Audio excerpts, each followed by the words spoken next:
Hey, Luke here with CatfishCarp.com, and I'm here in Dale Hollow, Tennessee, one of the premier trophy carp waters in the world. If you're going to make a list of the top 10 wild carp waters in the world, I think Dale Hollow should be on that list. And me and my son Nathan have spent the last 3 days camping and fishing here, and we have been tearing it up. It is just absolutely amazing. Now, we did an entire video, start to finish, of our entire journey and our trip and all the fish we caught, but I'm posting it on my other YouTube channel, the Outdoor Boys YouTube channel. So if you want to see an amazing trophy carp trip, check out the Outdoor Boys YouTube channel. I'll put a link down in the video description to that.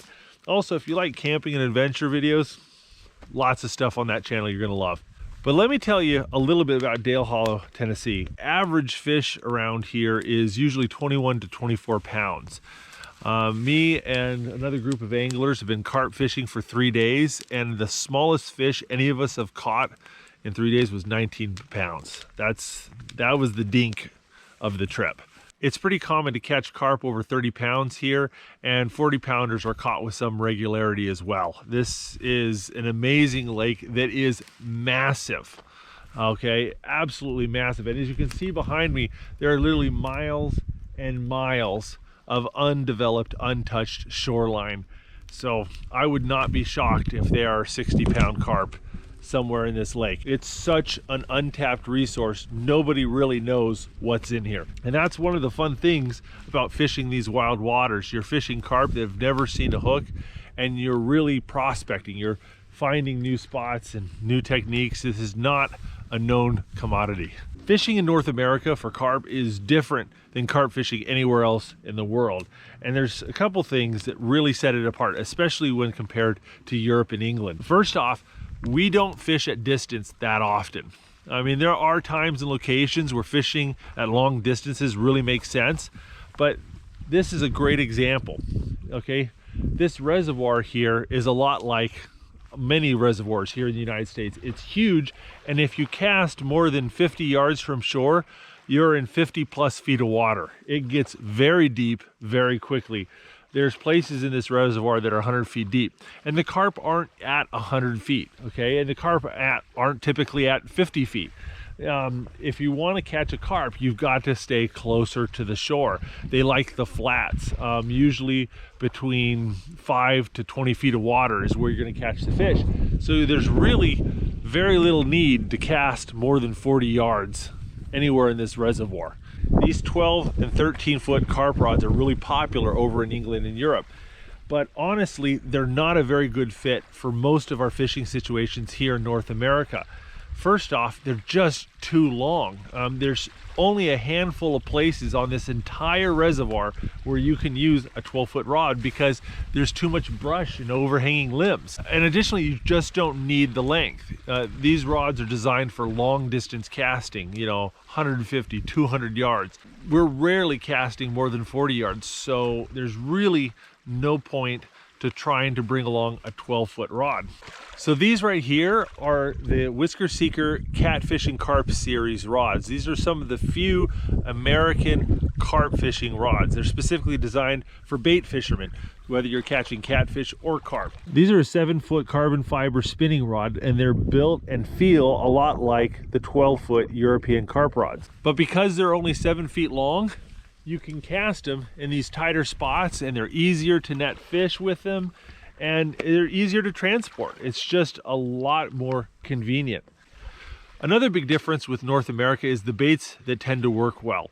In Europe and England, the boilie is king, and these little round dough balls that are boiled and filled with artificial scents and flavors, they're very, very popular over in Europe and England.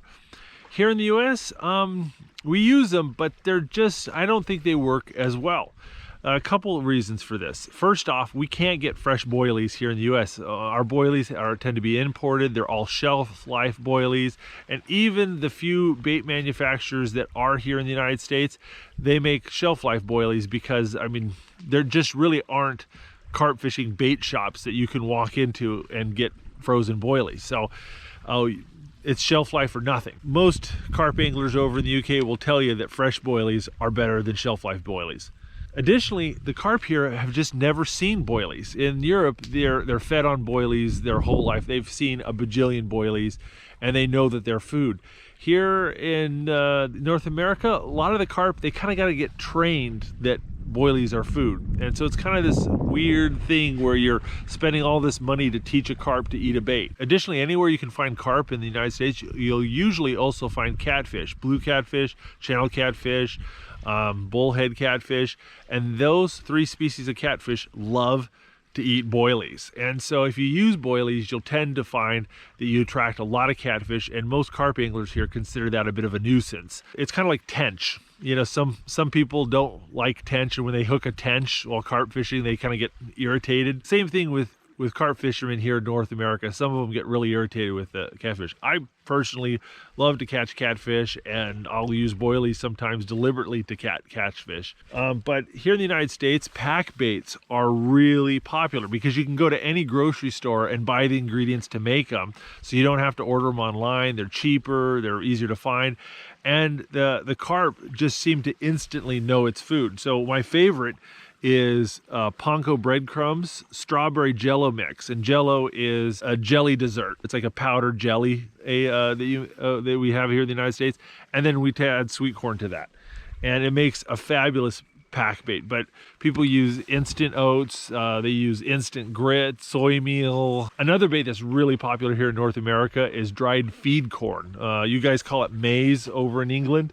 $5 to $10 for a 50-pound bag of it. It's just dirt cheap, and you can buy it at any feed store, and you can often buy it at Walmart and other places. And you simply just soak the grains, boil them up, and you have all the chum you want. And the carp don't need to get trained that it's food. They seem to know it's food right away.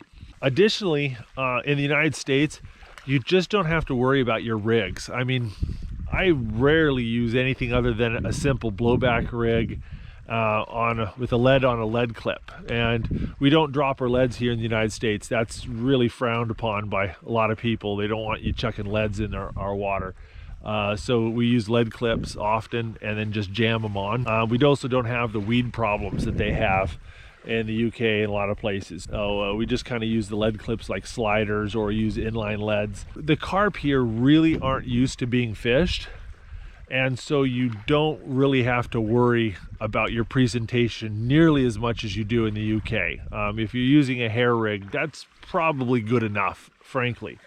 Now, a lot of people in Europe and England think that carp fishing in North America is easy. And it is in some ways, and it isn't in other ways. Getting the fish to bite here in the US is pretty easy, and there's lakes that are just slammed full of carp. But the problem is that we have very little carp fishing community here in the United States, and so when you try to go find some place to fish, often you've got to go research it all on your own. You've got to pull out maps and lists of lakes and find out whether they have any carp in them, how many, what size, you don't know. And you've got to go find the spots all yourself, and you've got to develop the spot and learn how to fish the spot all by yourself. We have a lot more problems with snags over here, and a lot of the terrain can be extremely challenging, where as in England you have these beautifully manicured spots with very little snags in them. They're very easy to fish. You get little maps from the bailiff about what the depths are and the trains and all the spots are. You know there's carp there. You can go to any carp fishing lake's website and see the size of the fish and all their different names and everything. That's not how it is here in the United States. You got to go do it all the research yourself, and you just don't know what's going to happen. And I think that makes it really fun and really challenging.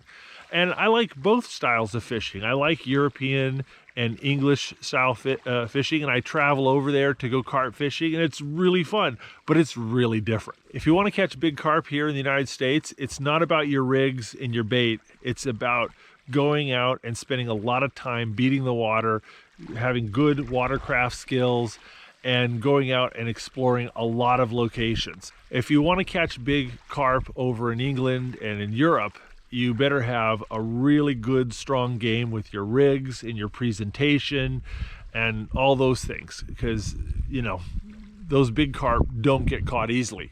is just kind of, you know, different strokes for different folks and a really different experience, but I think it's absolutely amazing. So this year I am going to try to do something a little bit different. I am going to try to get out and explore some of these great trophy carp fishing waters here in the United States. And I'm going to try to, you know, put it out there for you guys so you guys can see what's out there and some of the options available.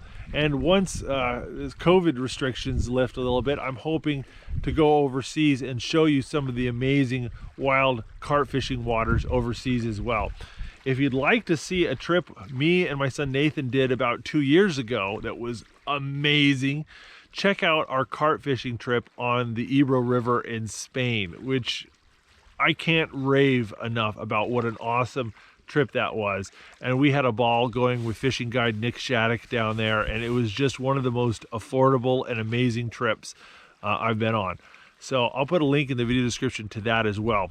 But stay tuned, guys. We're going to continue to put out new videos, and I'm going to try to do it with a little bit more regularity than we have so far this year. But just stay tuned and make sure you've clicked the notification button, because we're going to be coming out with lots of videos. And remember, don't forget to check out the Outdoor Boys video for all of our camping and adventure and all the awesome fish we caught here on this trip.